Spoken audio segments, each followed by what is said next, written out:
поблагодарить тех, кто прошел через муки войны, тех, кто пожертвовал своей юностью и здоровьем ради своей страны. Дорогие наши ветераны, низкий вам поклон за героизм, смелость и отвагу, за то, что вы подарили нам нашу свободу, нашу жизнь. Вы гордость нашей страны, герои с большой буквы, пример для подражания. Спасибо вам за то, что вы прошли через весь ужас и остались живы. Здоровья вам и долгих лет и мирного неба. Мало с нами вас осталось, герои страшной той войны.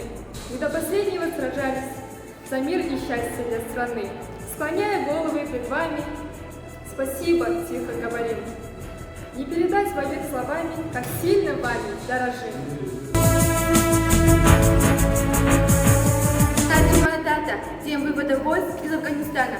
Поздравляю всех, кто вернулся, кто честью и силой, трудом и отвагой стоял за идею, выполнял команды и действовал по приказу. Будьте здоровы и оставьте все ужасы прошлого позади. Радуйтесь жизни, полноценно ее реализуйте и творите свое будущее светлым, полным радости и благополучия.